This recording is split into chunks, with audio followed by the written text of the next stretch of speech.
2 days, no sea. Happy Monday. This is for the folks who live in Europe, I guess, or India. Hi, India. I saw a couple of comments that are like, June, I live in Europe. I never see you live, and if I do, it's because you fucked up my sleep. And hi, Copenhagen. I just thought a midday stream would work. Belgium, welcome, friends. Every once in a while, mix and match it up a little bit, keep you guessing, add a little bit of chaos to your life. One of my favorite comments in one of the recent polls that I just put out for you guys was a vote for the chaos of the lives because it makes them feel more normal. And truly, this is what I'm here for. I would love to be so fantastically weird and chaotic and a melting puddle of a mess that you could look at me and just feel like you are doing wonderful.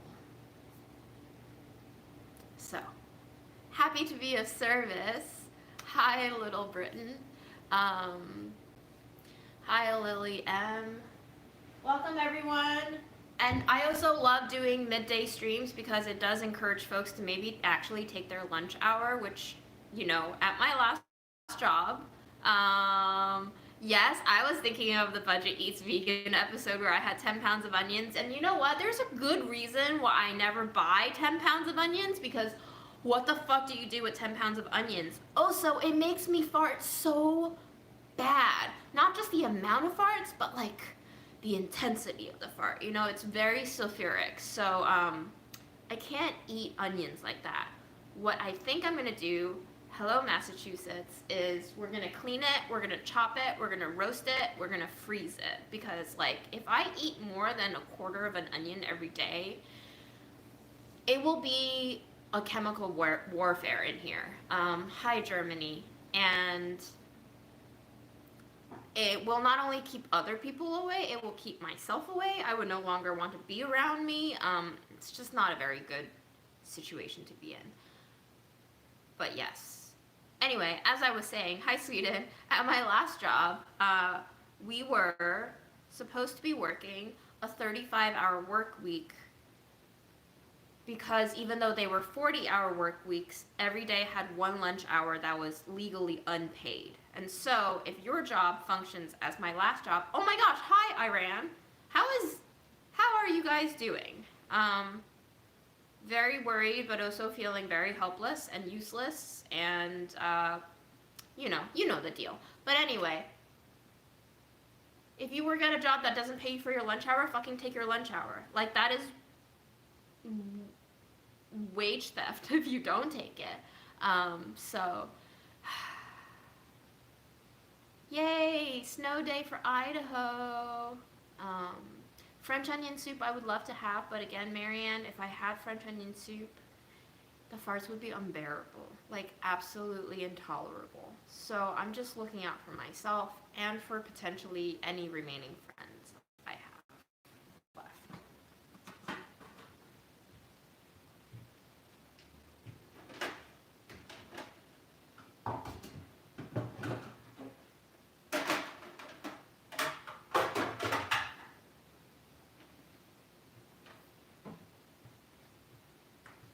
Hi, Thailand. Midnight.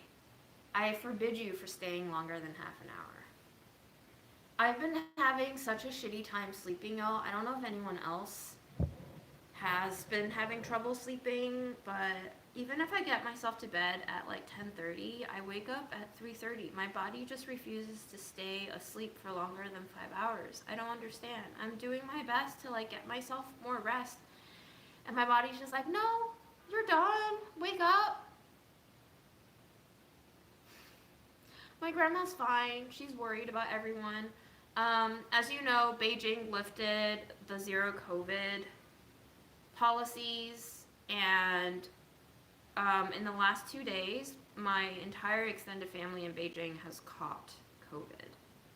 Not because of them going out and being buck wild and partying or even getting groceries. My uncle actually went out to try to get groceries, and he was like, there's just too many people, so I went home. What actually happened was We suspect, again, nobody knows exactly how COVID is spread, but we suspect that my cousin's husband had 2 people at his work who were positive. And he was probably already infected but asymptomatic and brought it home to my uncle and the entire family. Then he heard that there were 2 people who were positive at his work, and he's like, yo, let's get out of here before we infect everyone. 10 pounds means about 4 kilos, 4 point something kilos. And my uncle got sick. And once my uncle got sick, my uncle was like, yo, like, can you take my aunt, his wife, away too? So she went over there. But then the next day, everybody in that household got contaminated with COVID. So they all are running fevers now. So I guess we're all just going to trend towards immunity. I guess at this stage, everybody's just going to get it, right? Like, that's just how it's going to go, it seems. I guess this is our life now. I'm going to wash some onions. We're actually going to dump them all out into this Spam box, and I'm going to try to sort out which ones are soft, and we're going to cook those first, because the non-soft ones can probably hold a little bit better.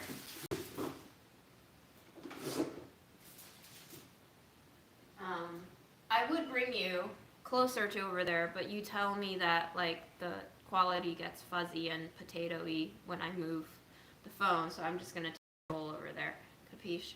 And you'll see me slouched over, trying to get some onions sorted.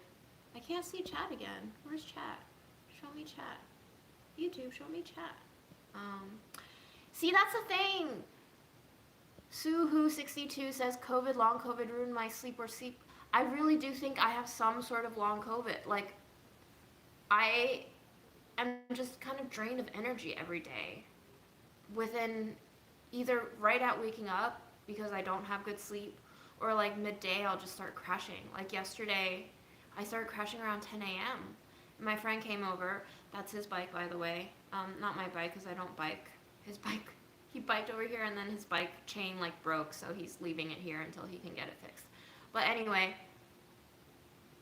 he was coming over at 1, and I wanted to clean before then, but then I just like completely ran out of gas at 10 a.m. And I really do think it has to do with COVID. I'm just like tired all the time. It's really sad, actually. I feel like everything's moving through mud, is what I described to a friend. But yeah, there's just like, right now I can describe to you what my body feels like. My thighs feel very heavy. My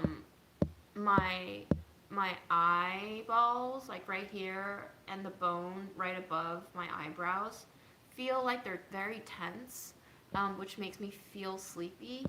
And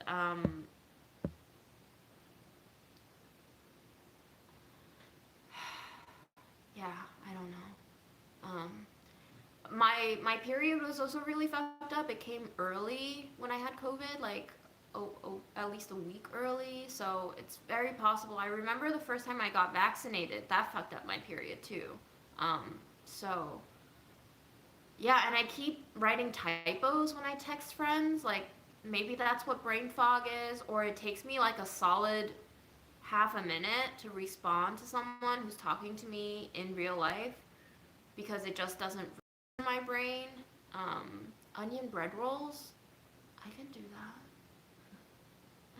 The Cortez family always misses the lives. Welcome to my life. Yo, hair too. What the fuck is going on? Yeah, I don't know, y'all.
roast today. Aaron actually just like texted me yesterday randomly, and he was asking me, yo, why is broccoli so expensive?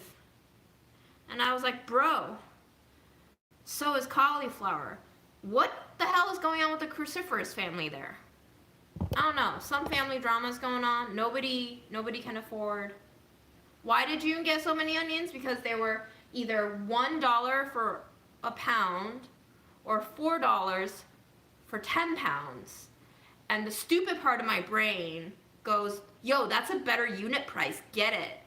And the smart part of my brain didn't kick in fast enough, because the smart brain without COVID would have said, you know you're never going to use 10 pounds of onions in time, and also it makes you fart really noxious things.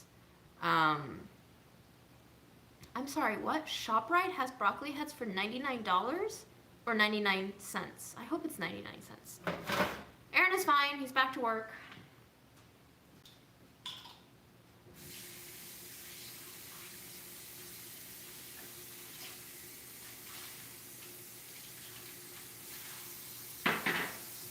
I think I have some things soaking here. Here's split peas and some brown rice. I'm gonna make myself some more split peas and brown rice in the Instant Pot.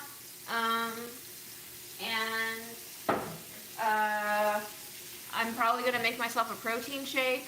Do you think you and Aaron will get back together, like, romantically? No, girl.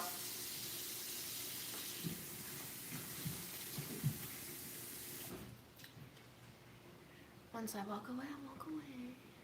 Jersey City, holler. Bottle those suckers. Yeah? Yeah?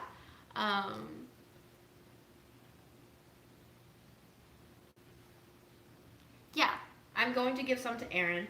And no to the food bank, because food banks usually have quite a bit of, like, these kind of mass quantities of produce. Maybe not fresh greens as much, but onions and potatoes they usually do. And also, like, am I going to, like, think about it. It's a $4 bag of onions. Am I really going to walk them over to a food bank in 37-degree Fahrenheit weather while suffering from COVID fatigue? No.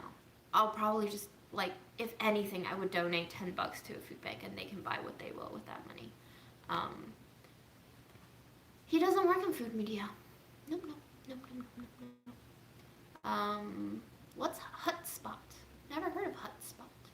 You could make chicken yassa, Senegalese dish with tons of onions in the sauce. Yeah, that sounds good. Okay, I need to get some protein in me, so let's make a protein shake. I haven't been eating well, I would say.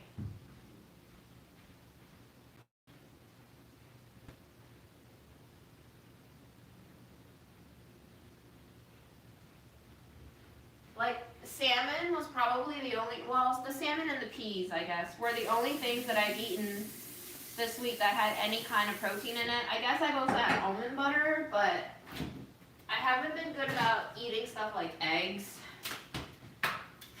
And I feel like I need to start maybe eating more of a balanced diet now that I can actually start tasting some things, instead of just eating whatever the fuck I want, because I think my body is not doing great.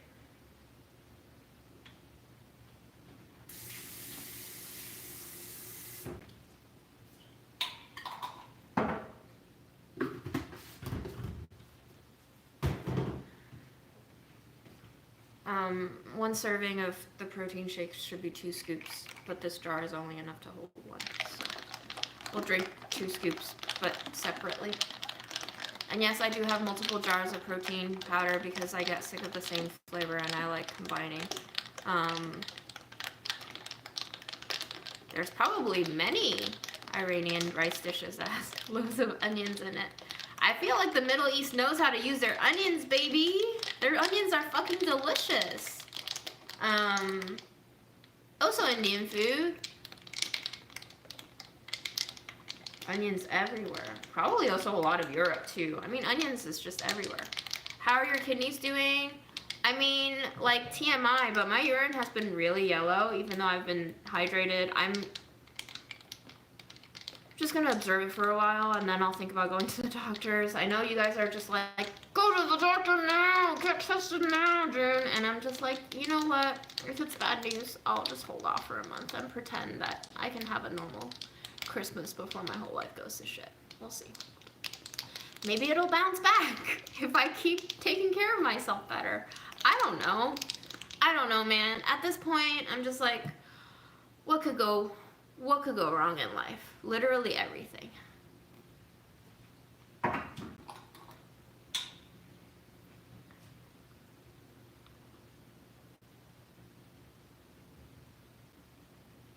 If anything, I'll probably buy myself some new urinalysis test strips from Amazon. And hopefully they're not expired.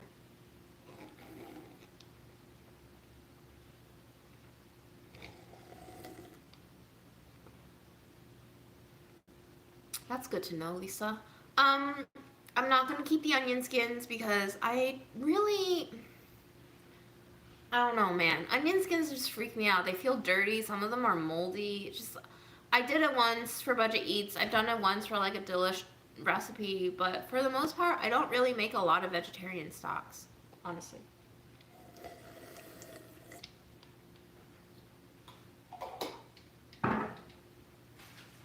Okay, here we go. We're gonna be chopping a lot of onions. We're gonna turn on the oven. I hope you like to see me cry, because I will cry. I hope this will be cathartic for us all. And in the meantime, we can talk about anything at all. And we can make it super dramatic. Oh. Can y'all promise me something? I have a favor to ask of you.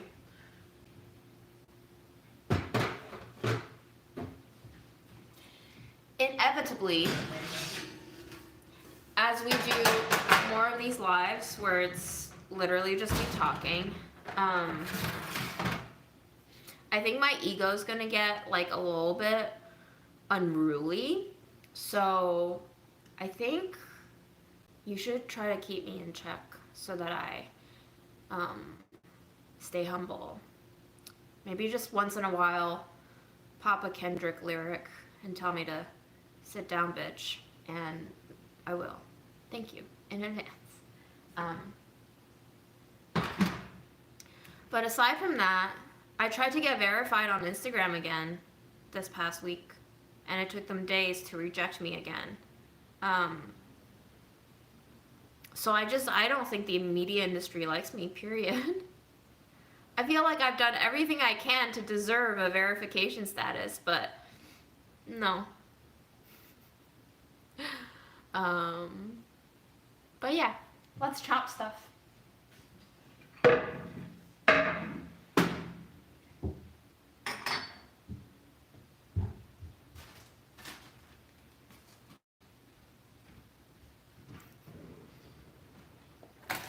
Not gonna cry about it. I don't fucking care about a check. But I just don't understand. There are people with like 2,000 followers or even fewer with blue checks. I'm just saying.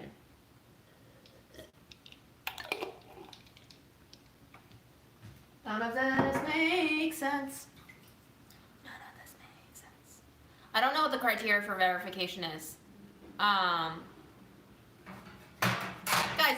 not only have I been on that Cosmo Fancy or Cheap show, I've had an article about me in The Guardian now. Like, I won a Webby Award in 2021 for Budget Eats. Like, we have tens of millions of cumulative views now on Budget Eats and other videos. Like, people know me on the street. Still can't get verified.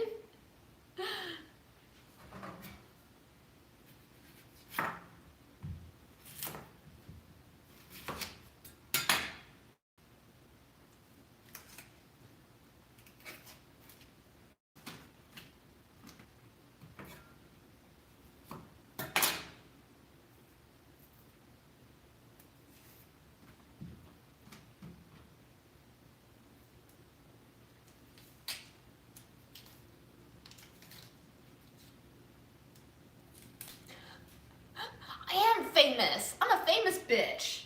They don't like me though, it's fine. Instagram doesn't like me because I don't make reels for them, even after they say we'll pay you to make reels. Instagram just doesn't like me. Media doesn't like me because I don't play by the rules.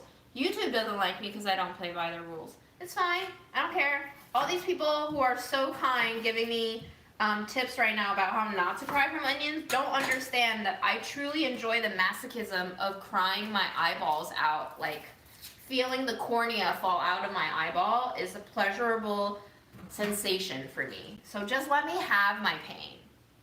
Just let me have my pain.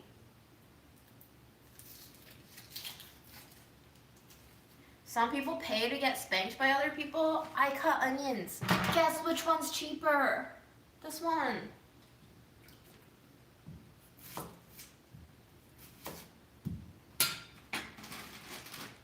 Budgeteers.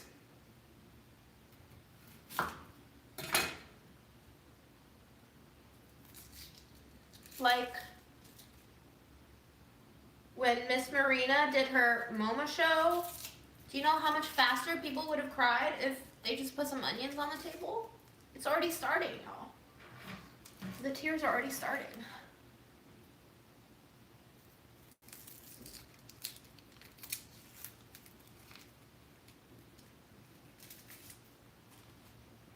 I don't want to put onions on top of my head. I don't want to smell like onions, y'all.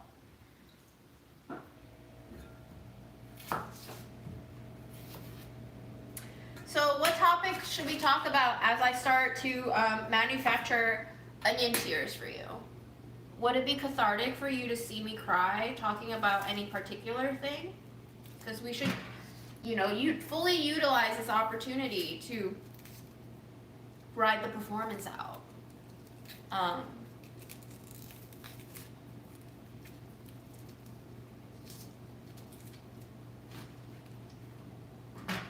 Oh, it's starting.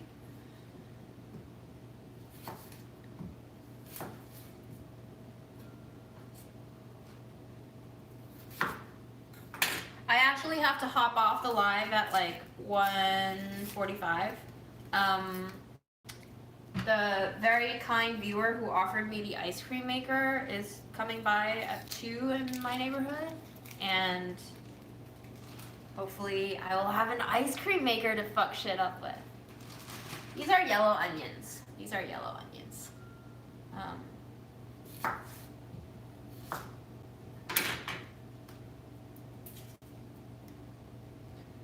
What would I not eat with onions? Honestly, maybe like kiwi. I don't think I can eat kiwis with onions. I don't think those flavors go. But it's possible that you could make like a kiwi jalapeno salsa and then put pickled onions in it. Maybe that could work, Onion mayo actually sounds fucking delightful on a hot dog. But onion ice cream, it would have to be caramelized. I've definitely had onion ice cream before. Favorite memory with an onion?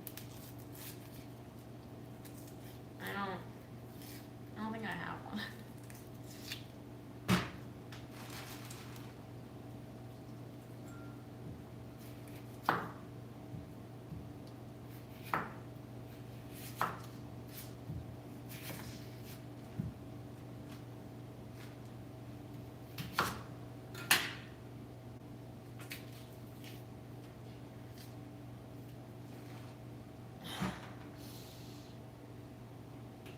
German onion cake? What the fuck is a German onion cake? Is it sweet? Oh man. The onion rings at Burger King. I remember the first one I ate an onion ring. It was at Burger King. And I was like, wow, who eats these? Fries are way better. Why would anyone order Ram? I'm practicing for my Oscar.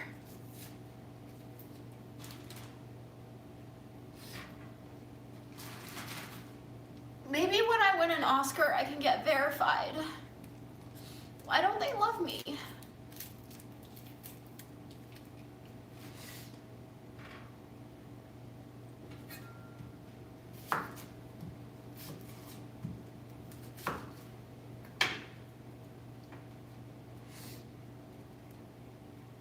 Ribena. I actually like Burger King's onion rings now, but you know what? I've had better onion rings in my life. You can't go back to Burger King onion rings once you've had fresh, sweet onion rings from upstate New York.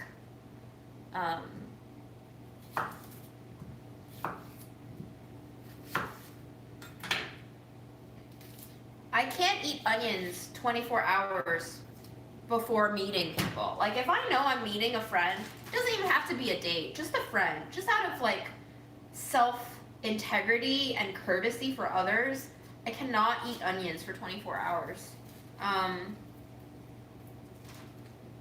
It's a hazard.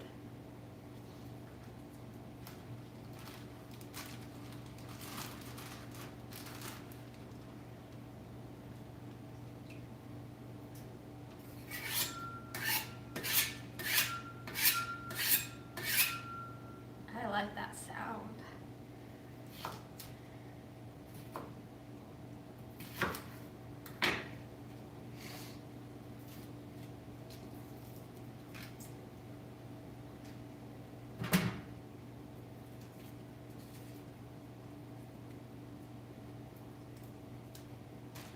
Okay, I think we have enough onions now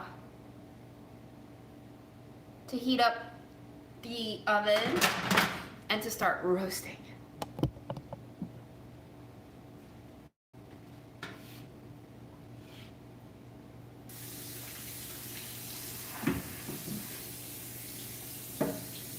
And because this oven likes to burn shit up just like me, like mother, like daughter, we're gonna start it off at 325 and keep an eye on everything.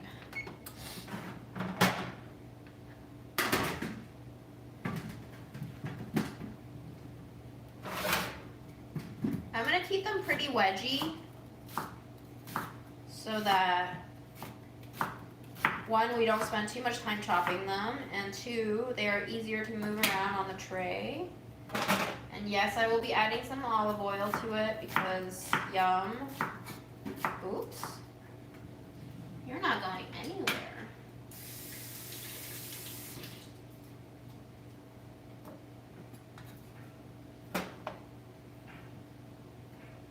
Strawberry onions? I don't know what those are, no. By the way, because I am chopping, I might not be paying attention to your comments. You can feel free to just keep writing the same question or comment to me and tagging me in them until I see them. But I do need to prioritize keeping all of my thingies intact.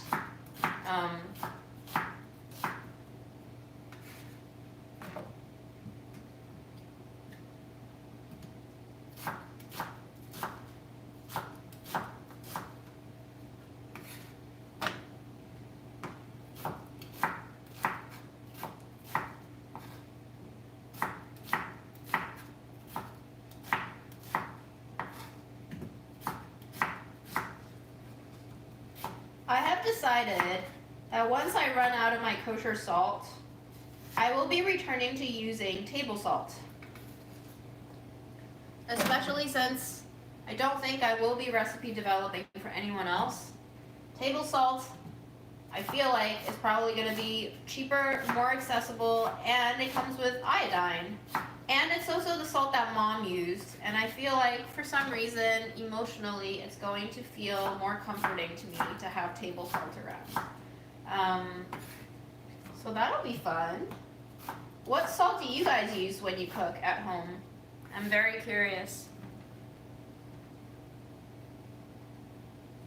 I'm just roasting the onions, and then I'll freeze them.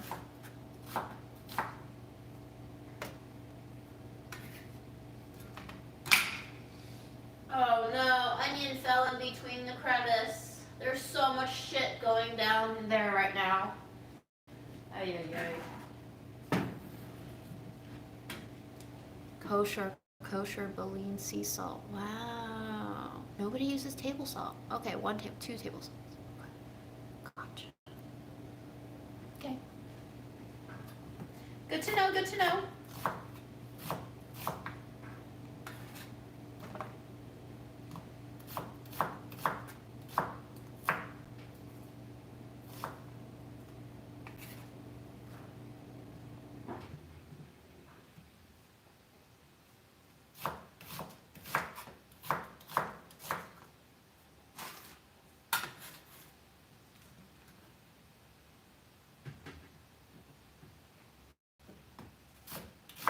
I did not know you could be allergic to iodine. Shit.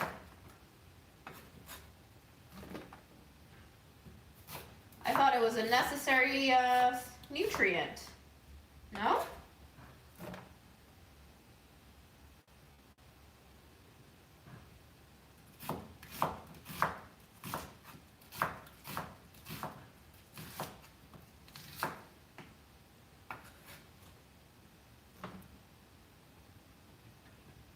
Ooh. 4i, we got a bouillon, soy sauce, fish sauce, no straight salt. Gold. Cultured.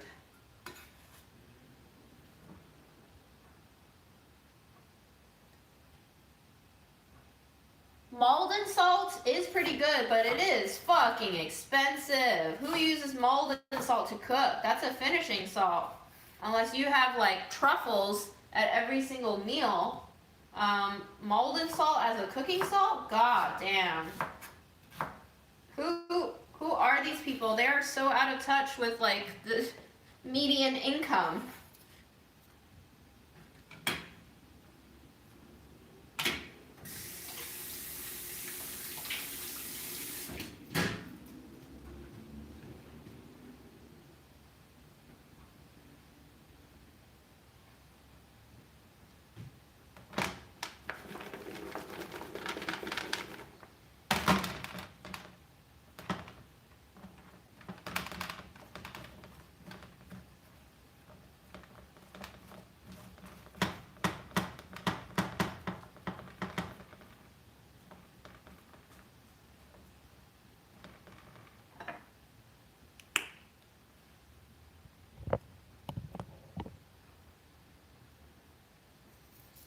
I can add spices when I roast in the oven, but for these, I think I'm just gonna salt and oil.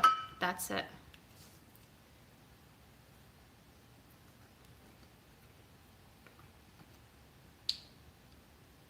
Hi, Berlin.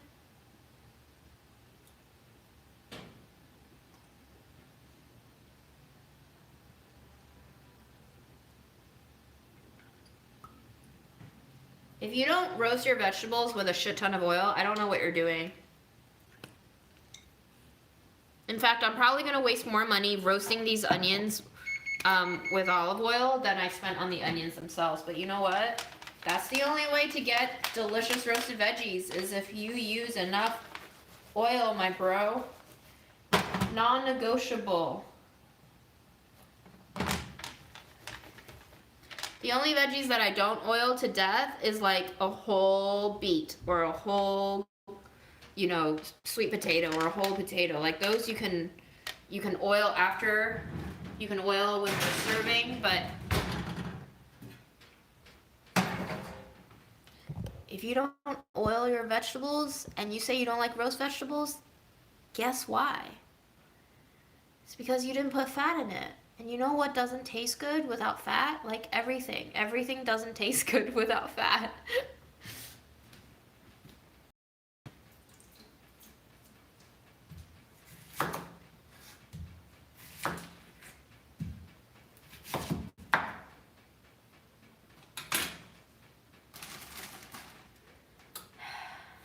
I know you guys all like food, so I'm sure like 95% of you know this already, but every time somebody says they can't cook as well as a restaurant, it's because they're not using enough fat. It's because they're not using enough salt. That's it. That's basically the magic. For simple stuff like vegetables, you gotta use enough.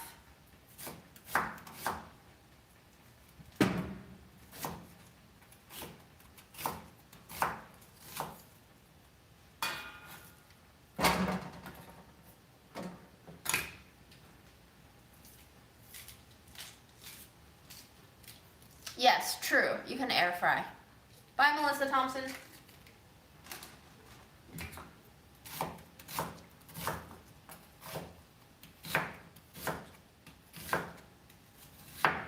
But I'm not even talking about the crisp factor, which is what an air fryer does for you. It crisps things up. The oven won't necessarily crisp things up, but if you don't have enough fat in there, the vegetables just won't taste like their best selves, you know?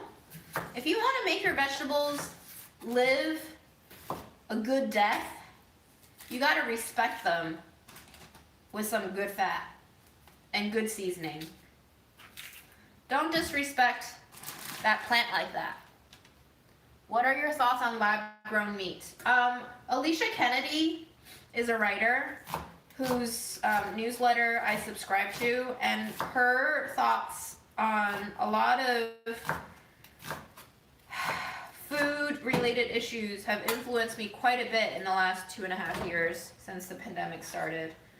Her opinion on lab meat is that it is mostly driven by tech industry and encourages monocultures when it comes to farming practices, which is pretty unhealthy for our environment and the soil. And it's basically like we've become to trade one evil for another, which isn't to say that it's not better than eating meat, but it isn't as sinless and ethical of a choice as the industry might have you think it is. Yes, probably is better than eating cows, but there are better options if you want to eat vegetarian and vegan, aka, you know, cultures that have had vegetarian and vegan cuisine traditions for centuries, if not millennia, like, you know, Buddhist culture, Chinese culture. We've had stuff like yuba, which is soybean curd, which is like cream of the crop, tofu, so many different ways of prepping tofu. Chinese people have had mock meats from the Buddhist tradition for a very long ass time. I remember my mom buying it for me when I was in elementary school. There's delicious mock duck. It's made with seitan sometimes, it's made with tofu sometimes, it comes in a can, it comes in a vacuum sealed package. Like, we don't have to do all this research on how to make fake meat bleed. Like, what the hell is, why are we doing this? Why are we making meat that bleed? Like, what, have we thought about the psychology behind this? Why do you have to fake something to that extent? Why can't you just say, like, hey, let's find an alternative. Let's think about why eating meat is not the best thing to do at the volume that we're doing, and to just control ourselves a little bit. And instead of reaching for something that looks like, you know, a simulation of meat, why don't we just like add some other shit into our diets? So very fascinating thoughts. And obviously the companies that are behind some of these food items are not sinless either. So you have to look at what kind of businesses you're supporting after all. If you're turning vegetarian or vegan for ethical reasons, think about what other kinds of ethics exist in our world beyond just reducing animal suffering. Think about worker rights. There was that one food company that was very anti-union that, like, what was it called? Like no evil food or something like that? I can't remember. But they were very anti-union. And the irony of that is all of their products had like all these kind of revolutionary figures names as their like product names, and it was just the contradiction of what they supposedly stood for and what they actually stood for.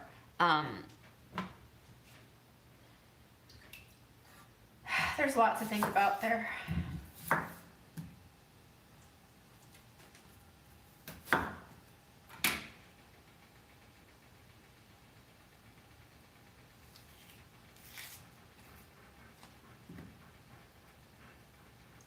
I know, you wish they wouldn't call it fake meat, but that's exactly what they're trying to do. They're trying to make meat that's not from an animal.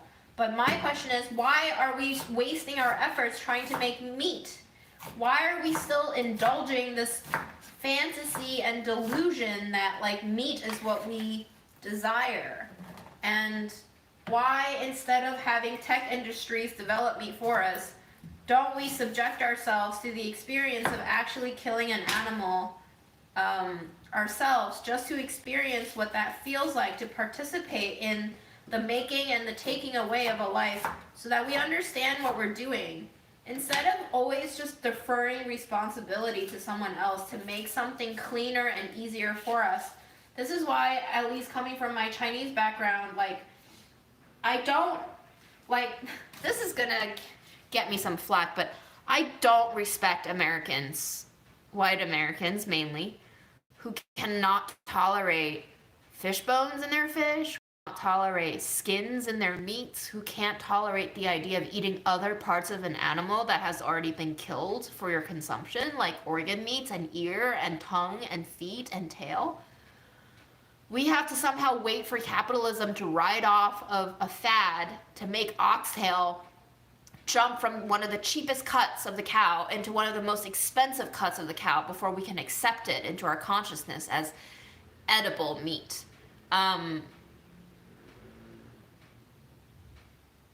Absorb what you are doing. Realize what your existence entails. It entails violence. And violence on its own does not need to be bad. Violence is just part of life. Like, we talk about rape as a taboo in human culture because we have consciousness and we have social decorum and we have ideas concerning purity, and we obviously very highly prize bodily autonomy, right? But like, if we talk about the idea of rape and the practice of rape, like, that shit happens in nature all the time, right? It's a very controversial topic, I understand. I'm not advocating pro-rape, obviously. I'm a human, I don't want to be raped, right? Like, I don't want to be raped, period. It's a violation, it would traumatize me, it would destroy me, but I'm just saying, we need to confront the fact that violence is an integral part of our lives and our world and nature, and in our unnatural processes as a society that has been built around all of these constructions. So instead of shunning away witnessing the violence, I think we need to witness more violence sometimes, just to acknowledge that, like, this is truly what we are. We are animals. We destroy things in order to stay alive. We sustain ourselves based on violence committed against other people. Violence against blueberry pickers who get paid shit. Violence against poultry farm workers who are subjected to, killing floors with very unethical, inhumane practices day in and day out that probably traumatize them, give them health issues, mentally and physically, because the work conditions are just not great. We buy the cheap meat, we support these systems, we support Tyson and whatever other, like, shitty, huge meat conglomerate there is, by being consumers. There are people churning these products out for our consumption. There are systems holding us in place by not paying us well enough that we can't afford better quality meat. So we automatically mentally default to what's my cheapest option. I'm not blaming anyone for buying cheap meat. I'm just saying we live in a society where there are layers and hierarchies of violence. Not all of them are actually physical violence, but that's not to say that, like, socioeconomic and racial and political violence isn't violence. Those are all silent violences that are constantly being exerted upon huge swaths of people. So just think about the role that violence plays and just sit with it. I don't think we can escape violence. And I don't really think the point is to escape. I think the first point of order is to acknowledge it and to absorb it and to begin to try to understand it. I don't think we can understand it because it's taken literally the entire history of human civilization to land us here where we are, where there is so much violence enacted upon all of us constantly. But, like, once we start to sit with it and think about it, I don't know. I'm not looking for an answer. I'm just saying we need to sit with it. I don't think there is an answer.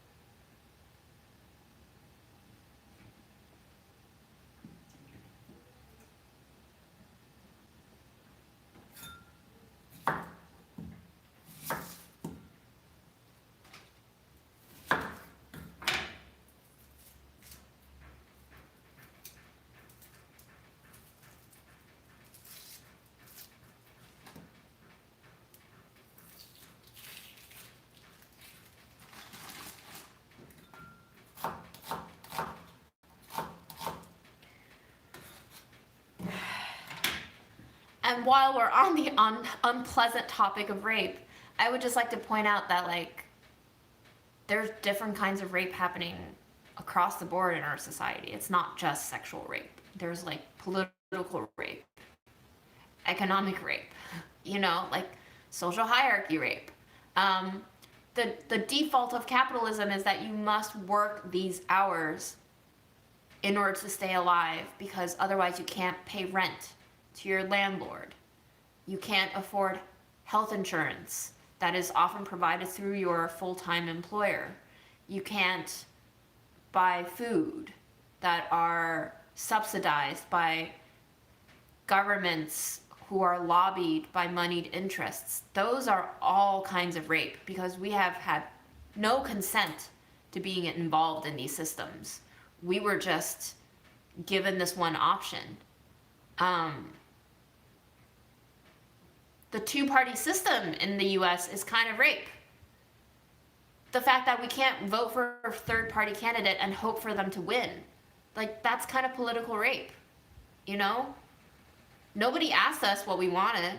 They just said, you get this, take it.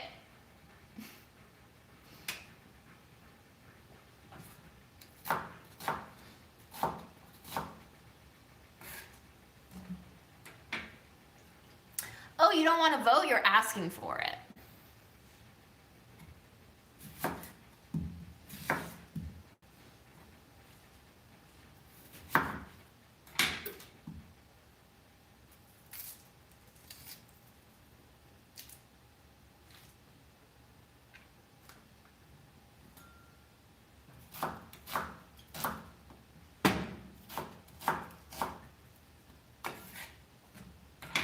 Sorry, I lost some of you on the rape talk. Had to be said.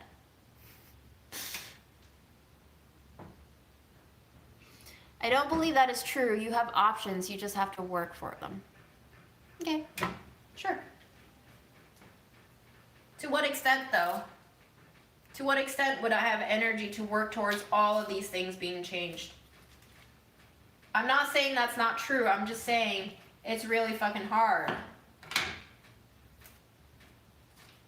And it's not like a me do this thing. It's like an us do this thing. And how do you get other people on board to be on the same page as you and to move in solidarity together so that you actually affect change, rather than what we have now, which is to have separate camps of people blaming each other for not doing enough.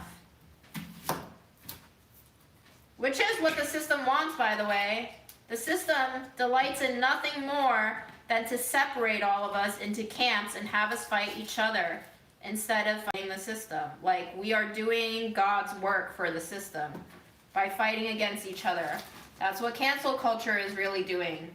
At the end of the day, we're not changing society, we're just shaming individuals. That doesn't change culture. That just creates fear. And fear brews dishonesty and the lack of transparency. That is very antithetical to everlasting sustainable progress, which might just be a fantasy at this point, honestly.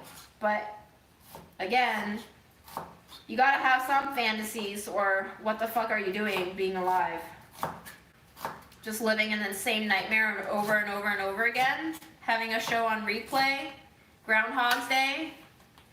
Wanting to die, being depressed and anxious, and all of these things that we all are? How do you give yourself hope in the midst of all of this? I ask myself these questions. How do I give myself hope? Can you make a video on taking care of a wood cutting board? You wash it either with soap or vinegar, depending on what's on it. You dry it, and then you oil it. But I don't even oil my cutting board because I have cheap-ass cutting boards. I don't think most of my audience has $300 booze block cutting boards. So that isn't content that I can relate to, and therefore if it's not content I can relate to, it's not going to be good content. I'm just roasting these onions because I bought a 10-pound bag. And then I'll freeze them and use them sparingly so that I don't blast a fart bomb in my apartment. But honestly, does anyone else have very bad farts from onions? Is it just me? Is it just me?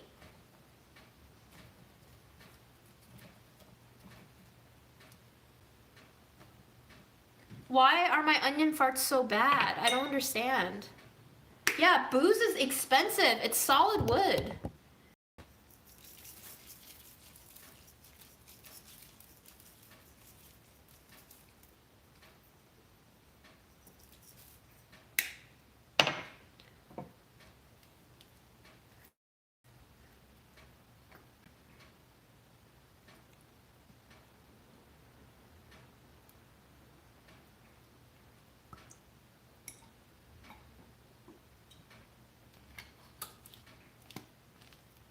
Oh, there goes a third of my olive oil bottle.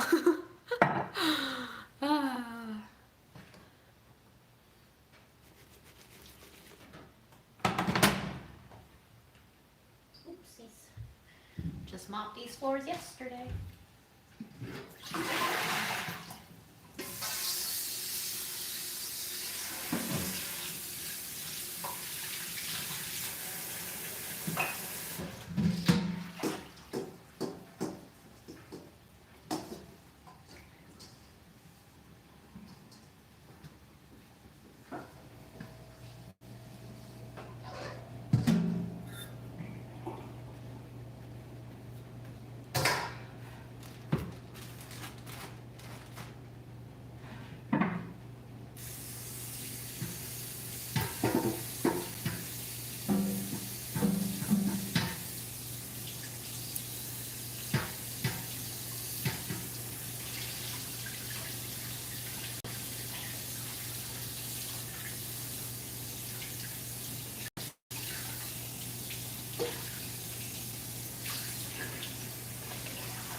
It's like the same step that you would take towards making cast iron maintenance, you would take towards a wooden cutting board.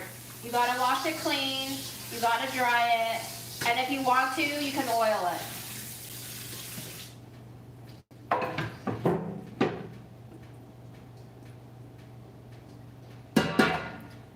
Not everything is that precious.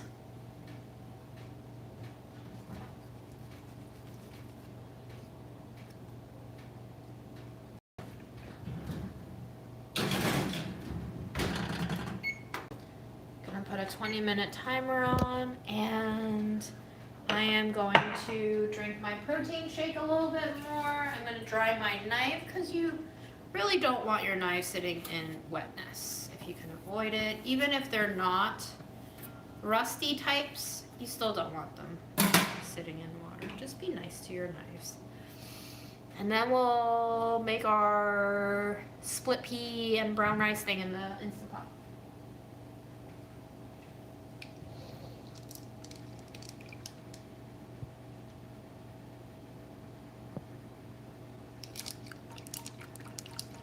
Hi, Kansas. You just missed me cutting a lot of onions and putting oil and salt on them, putting them on a sheet tray in a single layer, and throwing them into a 325 oven that's actually probably 350 oven because my oven is like kind of a bitch. But you know what? So am I, so we'll work with her.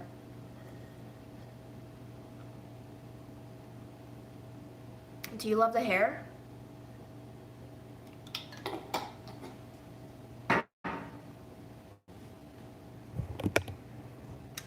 Let me show you the hair once it's not tucked up.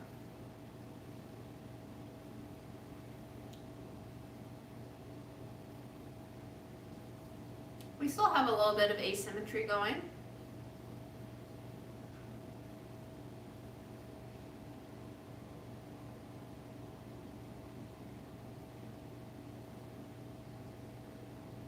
Oh, have we turned into potato? Oh no. Sorry. I'll open the window a little bit. I think the Wi-Fi truly depends on, since I'm running on data, cell phone data, mobile data, it depends on how many people are using that data at this time. So maybe if there's an off-peak hour, my connection might be better. Hi Denmark. Maybe you can't get a blue check because you are pixelated. Very true.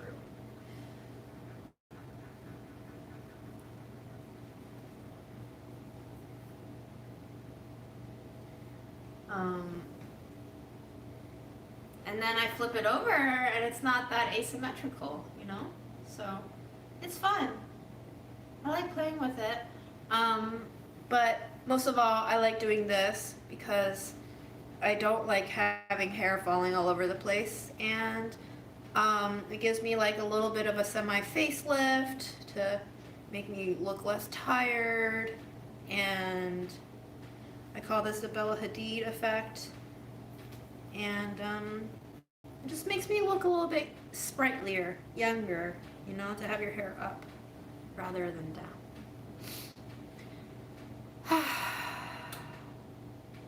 I'm tired, man. Shit. How long is this COVID thing gonna last? Yes, 1 hour. 1 hour went by cutting onions. Which means we have 40 minutes left to get the Instant Pot going.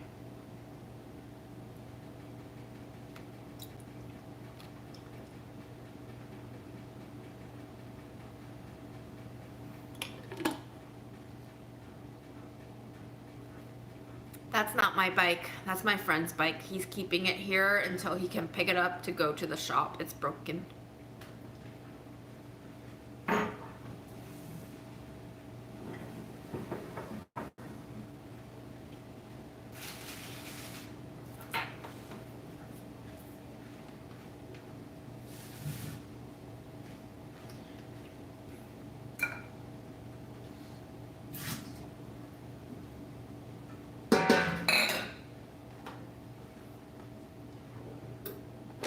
Can you imagine me on a Peloton? How much do those things cost? Like a shit ton. Literally just water in my protein shake. We already soaked some beans. I have these, they call them split chickpeas at Patel Brothers, but they actually just look like yellow split peas, so.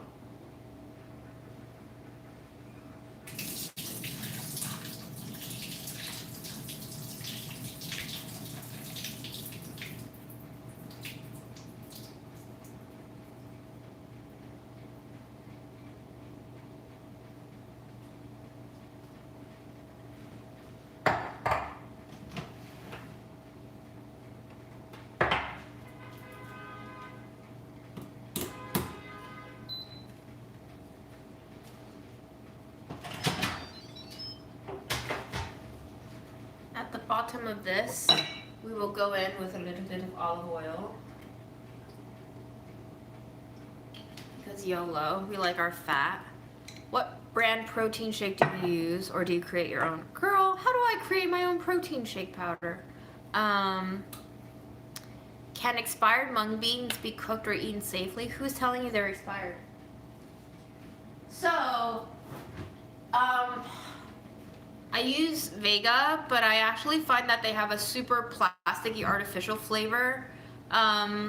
So not my favorite, but my favorite one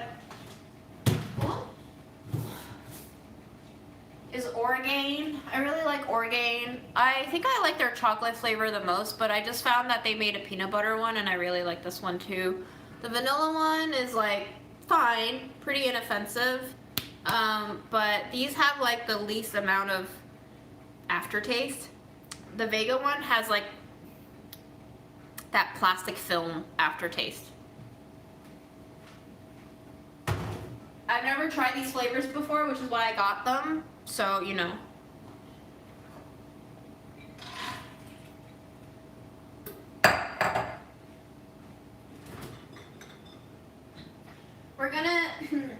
We're gonna use up our radish chicken stock that we made when I first got COVID in November. It has been sitting in the freezer and was defrosted 2 nights ago.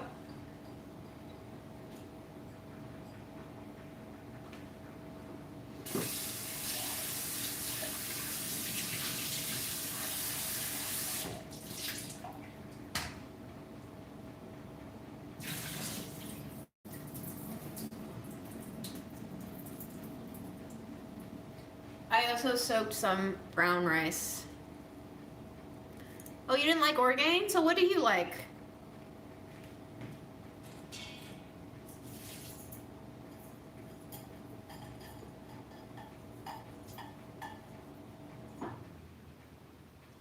Tell me what you like.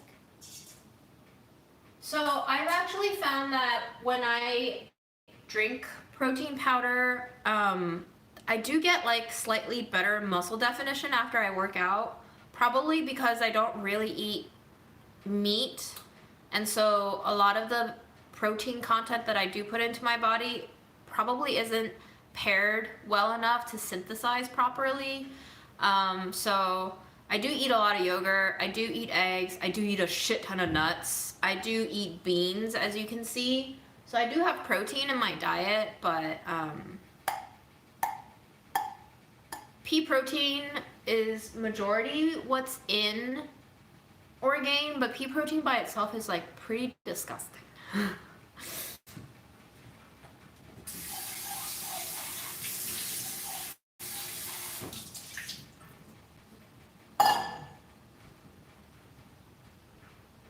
Too much protein is bad for the kidneys. Yes, I know.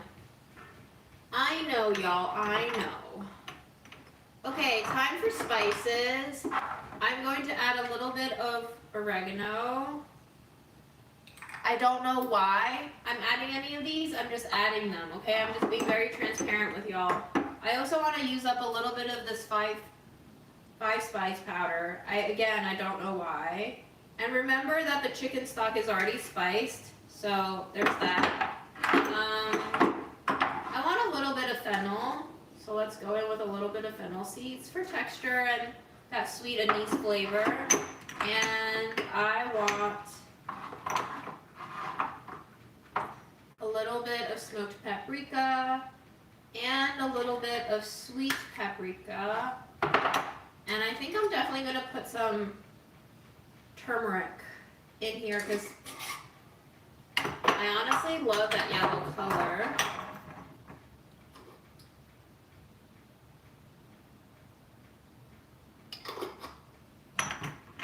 And it's supposed to be kind of healthful to you, right?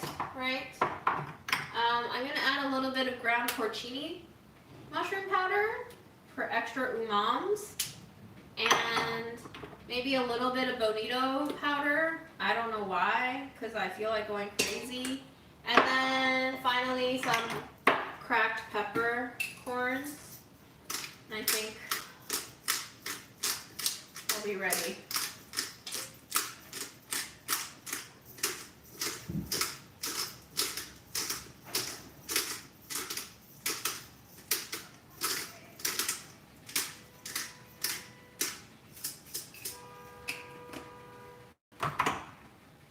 You know what, maybe a little bit of this seaweed salt.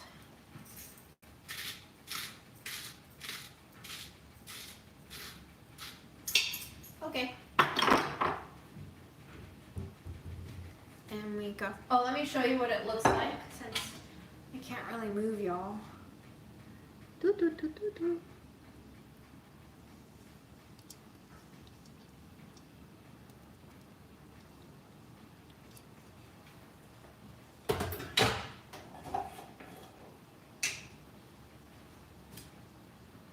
Gelatinous.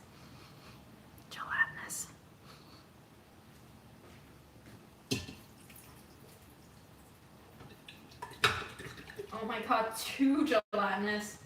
Are you seeing this? Are you hearing this? It's not coming out.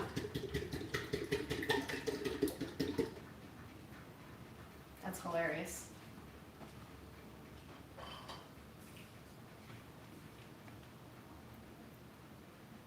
Chicken jello.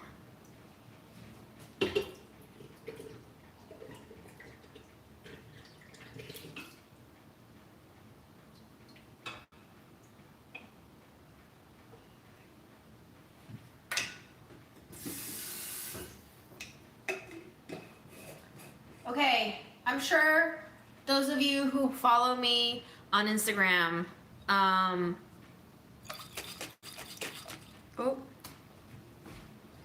already know how obsessed I am with it, but what do we all think of SZA's new album?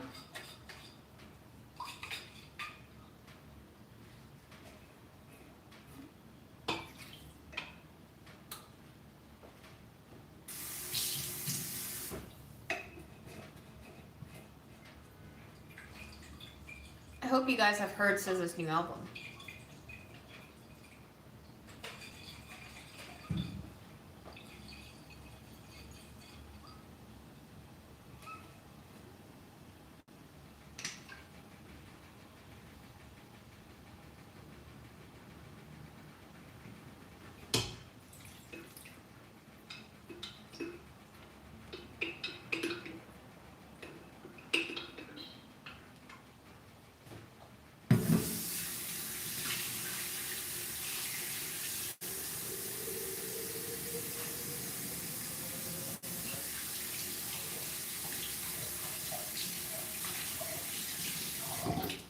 I saw your question about not being lonely as a human right. I'm gonna get back to it.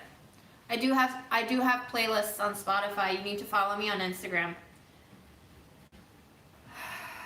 I hate to be that person, but I have shared playlists both here in the lives and on Instagram.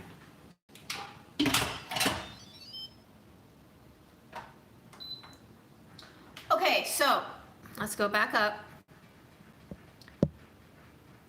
Somebody asked, do you think, HRL Amari asked, do you think that not being lonely could be a human right? I read about it and how it affects our health life in a very bad way. I have a very controversial opinion about the term human rights. I don't think we truly have human rights in this world. Because if it is a right that is applied to all humans, then it should be a right that is applied to all humans. But currently we have to fight for human rights. And I don't think the term should include us having to fight for human rights. I think if it's a right, it should just be here.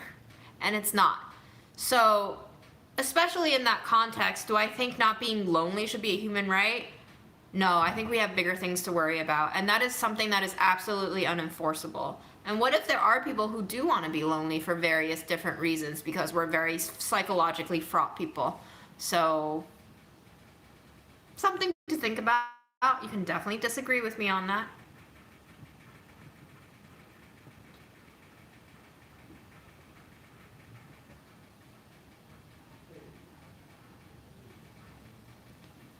Humans have no rights, only wrongs.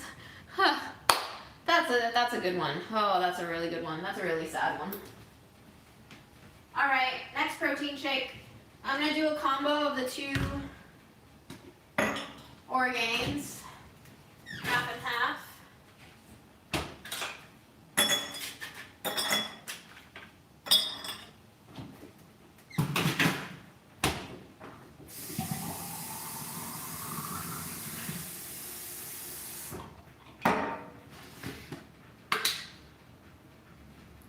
See shit. Aaron and Fred are fine. They're doing great. If that is a protein drink you are drinking, I would ask your doctor about that. My dad had kidney disease and had to go on a low protein diet and absolutely no protein shakes. Noted.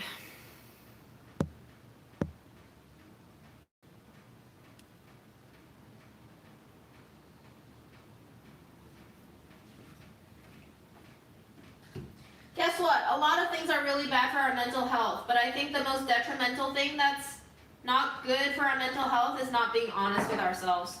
And currently, our society runs on a lot of dishonesty with ourselves. It's not even dishonesty with other people, it's dishonesty with ourselves.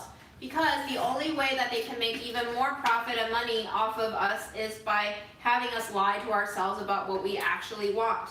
If we lie to ourselves enough, we no longer know who we are, we no longer own ourselves, so to speak, and we become more easily manipulated for the purposes of selling shit too. So think about that a little bit. I don't think it's loneliness that's making us miserable. I think it's not really allowing ourselves to be ourselves. And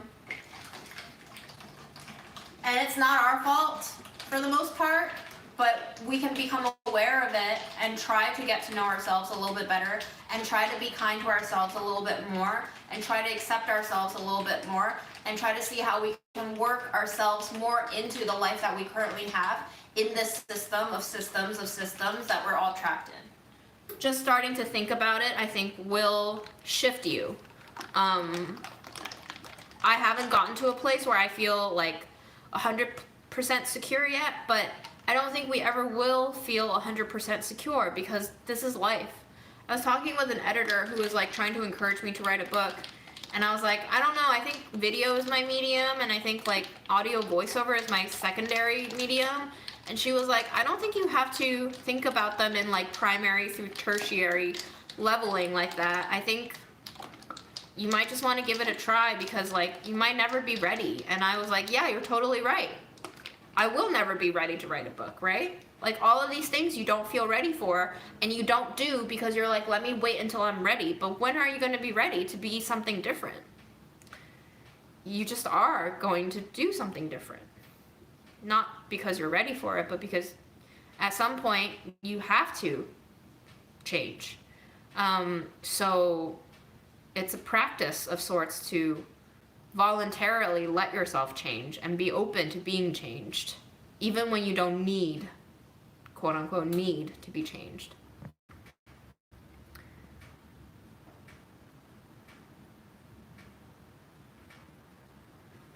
We're back at the potato. I didn't do anything.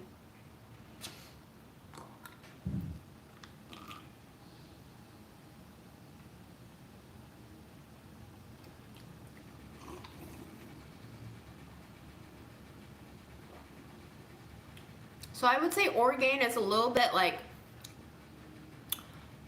grainier and slightly grittier going down your throat than the Vega, but I vastly prefer the taste of this. It tastes more like soy milk to me, honestly, like Chinese soy milk.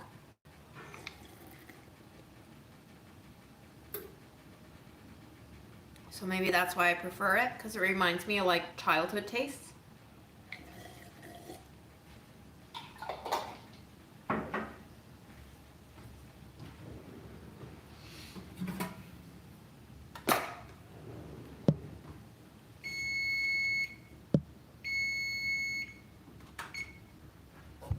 Let's see.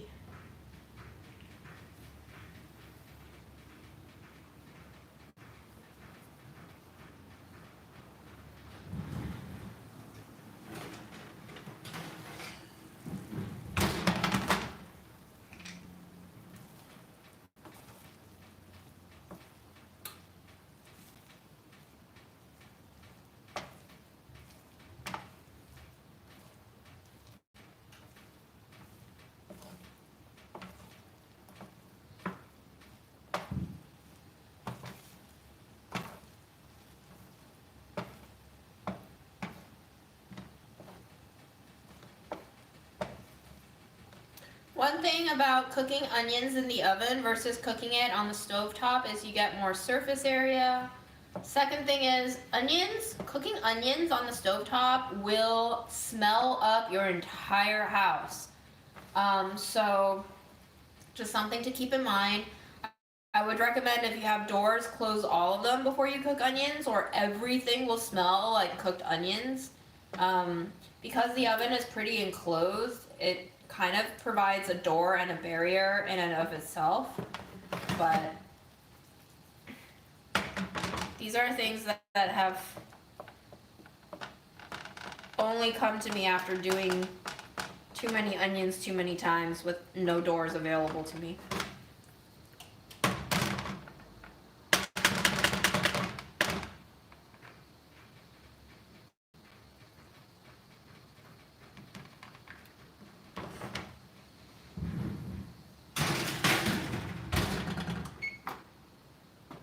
So every 20 minutes, I'm going to check up on them. The next time this goes off, I'm going to have to turn off the live because I need to go see where my ice cream maker's at.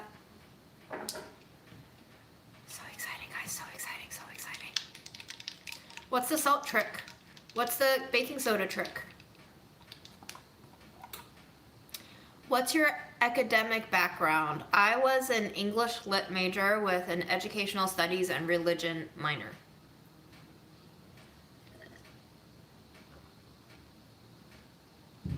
Fully unintentional. I was like undecided until junior year. And then I was like, okay, time to see how many credits I have in these departments and see what majors I can do. It was like my whole college trajectory was like a shit mess of a storm. It was kind of a budget eats.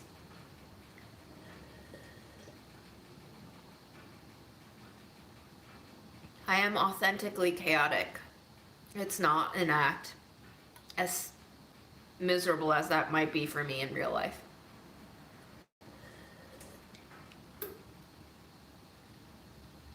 I didn't focus on any period. But I do prefer postmodern shit a lot. I feel like postmodern shit, as the kids say, vibes with me because the world does not make sense to me. There's too many logical fallacies and just system, like Kafka. The first book I ever remember loving was in high school when we read Faulkner's The Sound and the Fury. And then when I read Kafka, I was like, holy shit, this dude is fucking sad and depressed and like terrifying. And I was like, kind of feels like my life. Cool. So, you know, that gives you a look into what kind of shit I was into. I'm not into Joyce. Not into Joyce. I really like Beckett. But Joyce is a no-go. I think Joyce is kind of full of himself. It's too artistic. Like, Joyce is those art house films that are like, it reminds me of Terrence Malick. Like, Terrence Malick films, so many people have recommended Terrence Malick films to me, and they were like, your photos remind me of Terrence Malick. And I was like, okay, let me watch it. And then I watched some of them, and I'm like, this just feels too heavy-handed.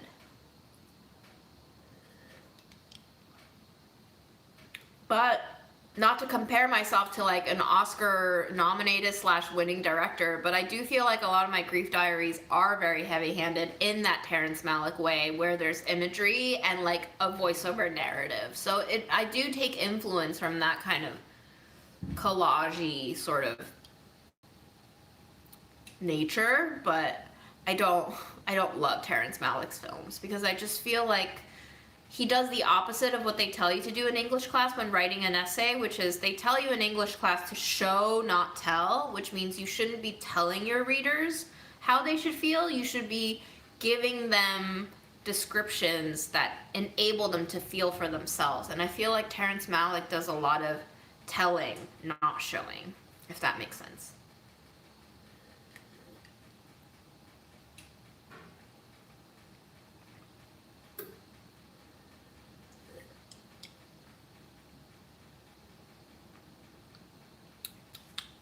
I feel like I've been missing out on so much chats. How did I learn to cook? Through restaurants and fucking around at home. Just learning as I go.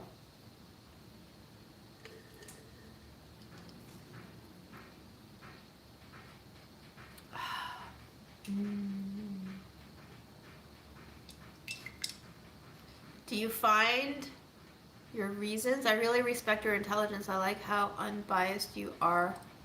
Also, do you have a podcast? If not, think about it. I don't have a podcast. I like making videos. Podcasts lack the visual element that I'm really attracted to, so I like storytelling through visuals, but also through words, and I feel like the video format is perfect for marrying both visuals and words. I am biased, though. I will correct you on that. I am as biased, if not more, than everyone else. That's what's delightful about postmodernism, though, is that you can be biased, but just in very different directions, and have it all make, parentheses, non-sense together.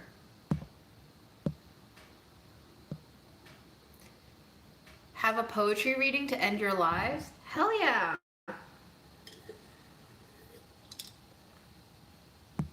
Do you want original poetry, or should I read someone else's poetry that I like? That's a fun idea. I read Kafka in my short, happy phase. He ended it. Oh, yes, I'm 33. I remember once reading a letter that Kafka wrote to someone in which he described a dream that he had where he dreamt that his father met him outside on the street and proceeded to bite his neck the way a dog would attack you. And I was like, this dude has daddy issues. You know. I studied English for my major, religion and education for my minors. Did my career turn out the way you intended? What career, girl? Never had a career plan for myself. Really stressed me out in my 20s, but as I got older into my 30s, I'm just like, maybe it's for the best that I don't have a career, because I feel like I would get restless in the same one. Not my bike. That's my friend's. It's staying here until he can take it to the bike shop.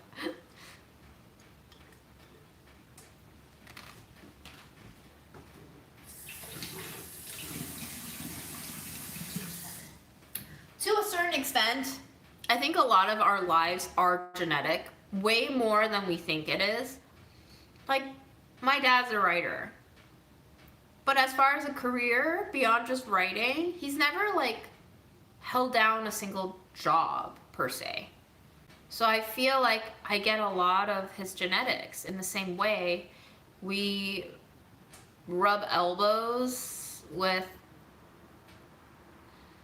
a lot of people and offend them and can't really like climb the social ladder the way a lot of people can, and we don't really respect climbing that social ladder the way a lot of other people prioritize, and we just like doing our own shit, you know? We like having controversial opinions, and in a lot of ways I am my father's daughter. I wish I were more my mom's daughter in a lot of ways too, but at the end of the day, I think it's nice to have a blend of both, because mom was a little too nice. Dad's a little too mean sometimes. Not because of his fault, but because I think living through something like the Cultural Revolution and starving half your childhood will do shit to you. Witnessing people that you know, your teachers, get dragged out publicly and beaten, abused, verbally slandered, and then like executed will do shit to you, you know? So that I had a combo of my dad's grit and gruffness and my mom's resiliency. Well, they both had resiliency, but my mom had a very soft resiliency to her. And she's just so kind and giving, and I feel like to have both of them in me is a really lovely place to find myself. I do wish, especially since mom passed away, that I were like her more, but I also think that where I'm at is quite nice. So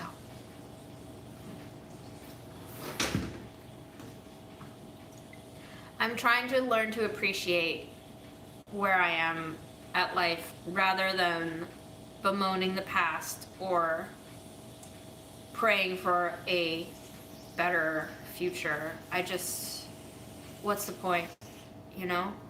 This is all I have, so.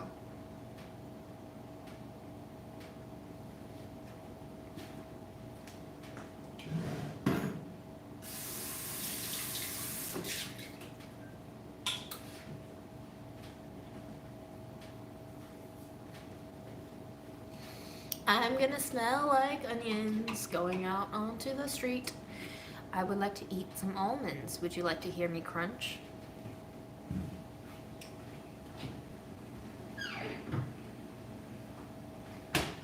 JK, you already know it's not a democracy.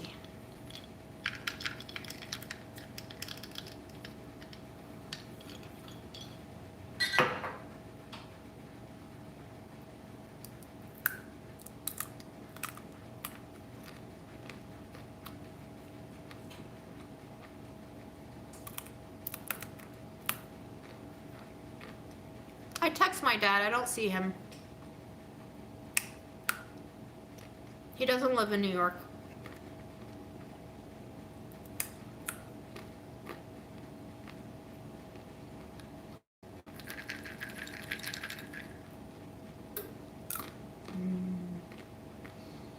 Roast your almonds and then freeze them. You're welcome.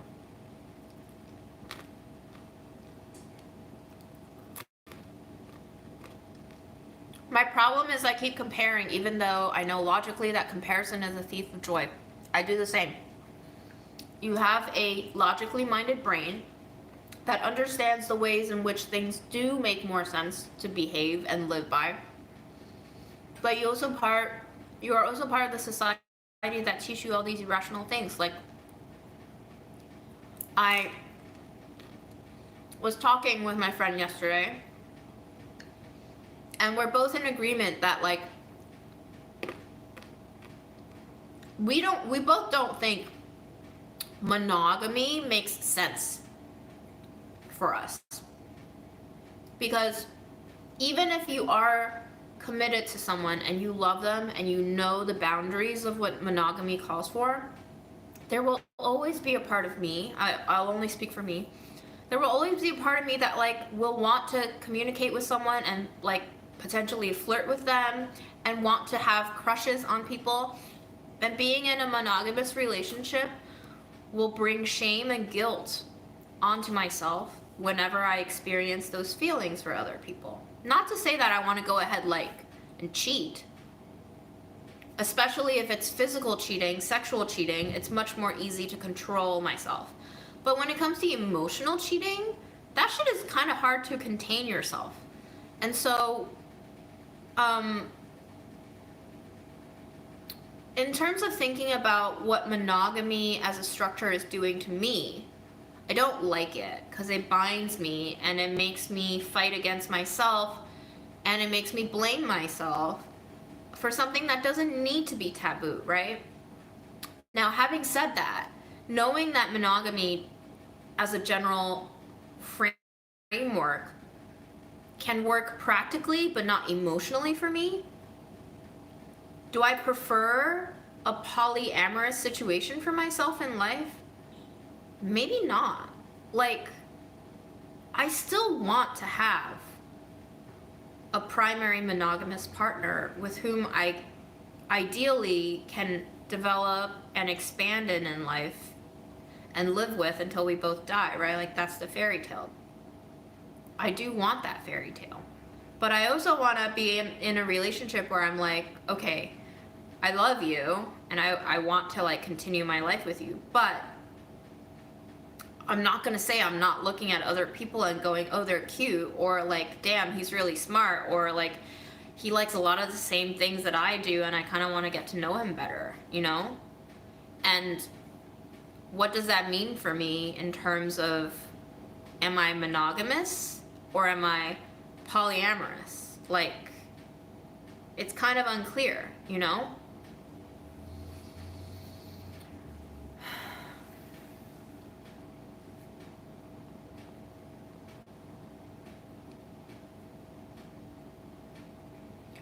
Ashley Composition says, I feel like I struggle to relate to others who are uncomfortable with having honest conversations. Same, Ashley. I am autistic and realize that some people are not okay with communication open. Yeah, like, some people get really scared when I offload a lot of communication and facts about myself and feelings about myself. It could just be very overwhelming for them. And also, there's probably, like, not a majority of people who are willing to be that open yet, so it feels like a taboo thing. It kind of feels like, okay, what's wrong with you, freak? Like, why are you telling me all of this, right? Because nobody else is doing it. So there, again, that is a level of comparison. There is, I don't think, anything wrong with me with being this transparent with even strangers. But it's because of the situations and the frameworks that we're operating under that it becomes taboo and you're violating it. Because nobody else because you're a fucking fool for telling people all these things about yourself. I see it as self-liberation. But am I stupid for giving personal details about myself to this extent? practically speaking, societally, maybe, yeah, people can use these information and tidbits to like harm me, take advantage of me, like, I don't know, do shit to me. It's all possible, right? But I'm trying to work under the framework of having faith that nobody will hurt me. But there's no guarantee. There's never any guarantee for anything in life. So I'm gambling because by default we have to gamble. Every single choice is a gamble. You are not promised anything. Society wants to tell you it can fulfill all these promises that it's advertising. But does it actually? Do you have content regarding budgeting as a content creator? No. Girl, I just started. I just started on this life. I need that content, maybe. Do you want a level of openness in your primary relationship or just the ability to be super honest? Maybe both. This is something that I would love to explore with my primary partner, right? Like, what are you comfortable with, dude?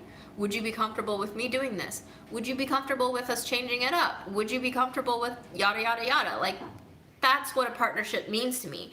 They have to be able to be open to first me communicating my desires, wishes, fears, wants, and potential thoughts with them. And two, to be open to the process of evolving our relationship together. Like, that's my ideal partnership. I can't hold myself back in a relationship in terms of transparency. And I can't be with someone who can't handle that level of total transparency. It can be overwhelming, which is why, like, I'm probably gonna end up dying alone, which is fine.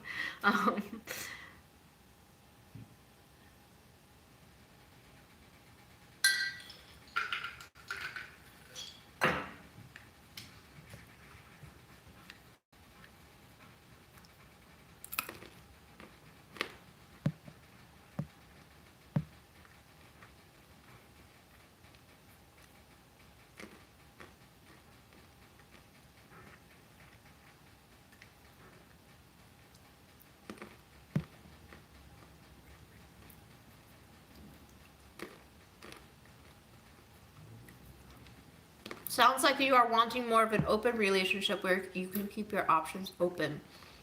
Polyamorous to me means you would bring others into your life, into your relationship to share with your life partner. Again, I think open relationships can be like a gateway to being polyamorous. I wouldn't be opposed to having a polyamorous life either. I think it all depends on who you're with, right? Like, a lot of you responded to my poll regarding whether or not you would be insecure and offended if your current partner stayed friends with his ex or her ex or their ex. And a lot of your responses in the comments justified, like, conditionally justified your response in the poll by saying, I think it really depends on who you're with and who their exes are. And I totally think that's valid.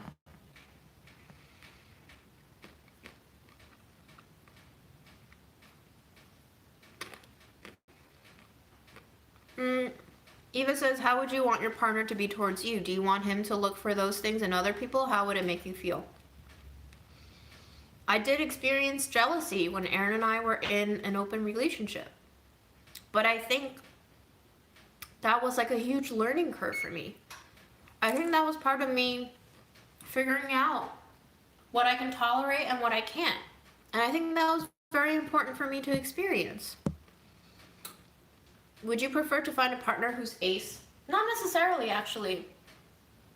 For whatever reason, I don't want an ace partner, if I'm totally gut honest with you. And I'm trying to decipher that out for myself, why that is. I think maybe there's a part of me that longs to be in a normal romantic relationship because I want to fit into, like, the normal narrative. Maybe. If I want to psychoanalyze myself.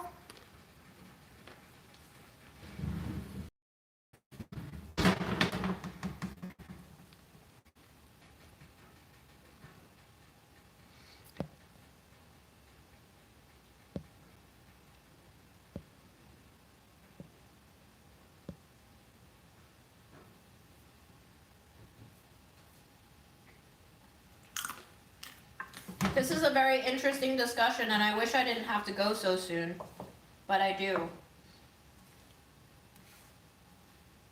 But maybe we can pick this back up the next time. Thank you guys for being so open with me and like being willing to ask me all these questions. These questions are actually really helpful for me. I mean, at the end of the day, it is kind of group therapy. It makes me think about why I think the way I do. So I appreciate it.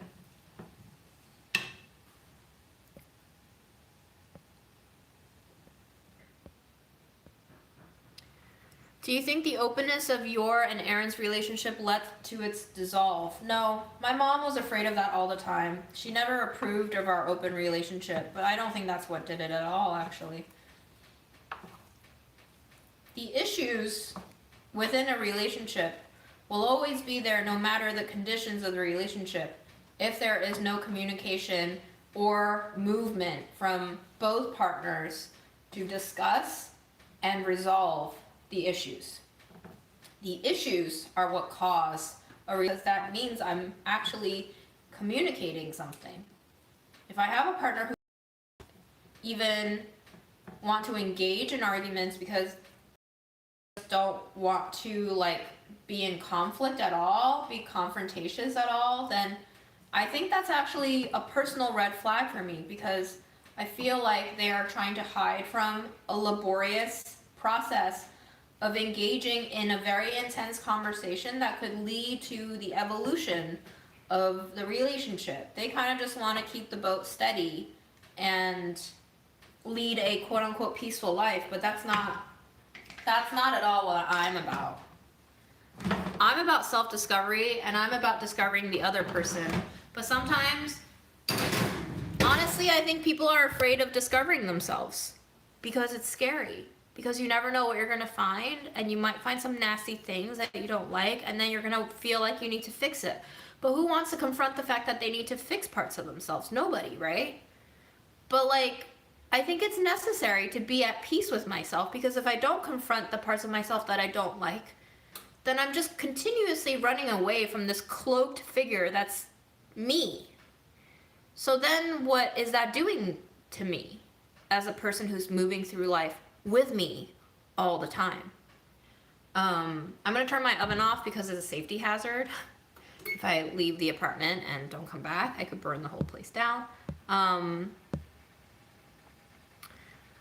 So, yeah. Will you stay friends with him if future partners are not comfortable with your relationship? Unless either one of us does something to piss the other off, we are friends. And if a future partner has issues with that, I would like to resolve what issues they might have with me staying friends with Aaron. If they have some sort of insecurity or worry, I would like to be able to have a partner who can discuss that with me rather than say, hey, I don't want you talking to Aaron anymore. I don't think that's a healthy relationship for me to step into and develop. I don't think that's a relationship worth keeping if they're close-minded like that. So, I have to go, but damn, I wish we could continue these. But yeah, I'll see you guys next time. Happy Monday. Take your vitamins, drink water, take naps, go pee.